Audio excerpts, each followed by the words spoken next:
Manajemen merupakan suatu proses yang terdiri dari 4 unsur pokok, yaitu perencanaan, pengorganisasian, pengarahan, dan pengawasan yang dilakukan kepada orang-orang dan sumber daya yang ada untuk mencapai tujuan yang telah ditetapkan.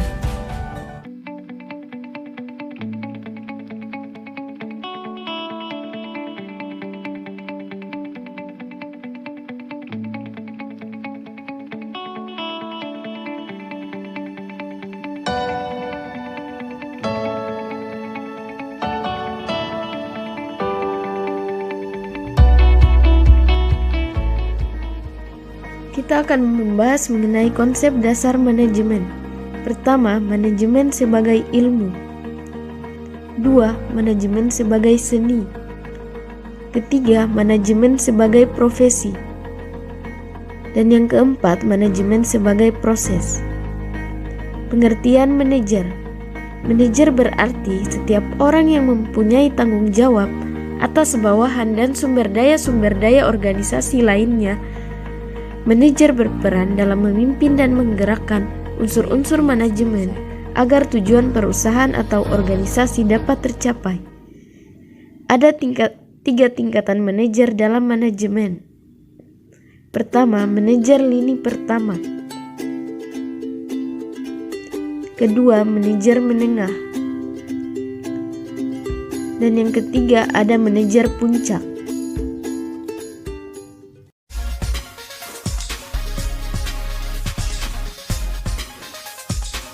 Keterampilan apa saja yang harus dimiliki seorang manajer?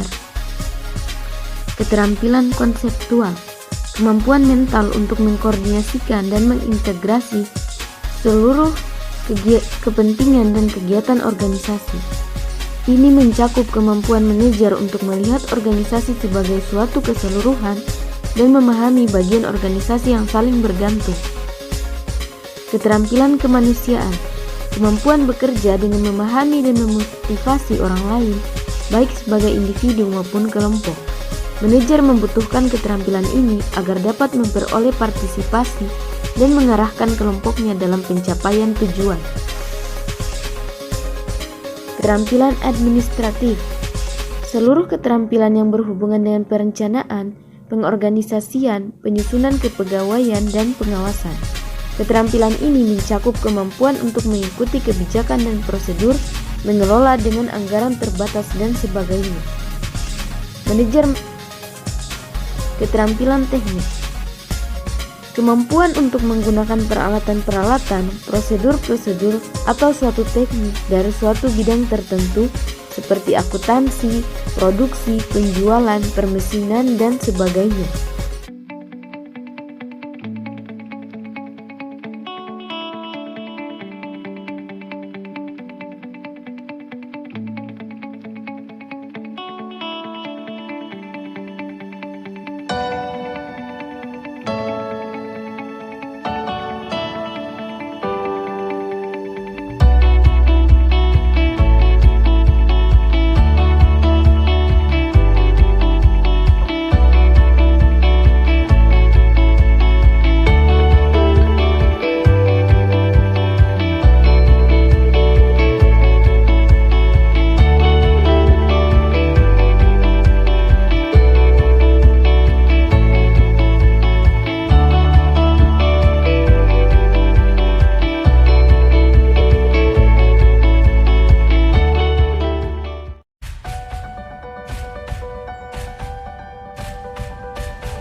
Etika manajemen. Etika atau etik adalah kode prinsip dan nilai moral yang membangun perilaku seseorang atau sebuah kelompok yang berhubungan dengan benar dan salah. Perilaku manusia sendiri terbagi dalam 3 kategori, yaitu wilayah hukum yang ada atau standar hukum, di mana nilai-nilai dan standar-standar ditulis dalam sistem hukum dan diselenggarakan di pengadilan.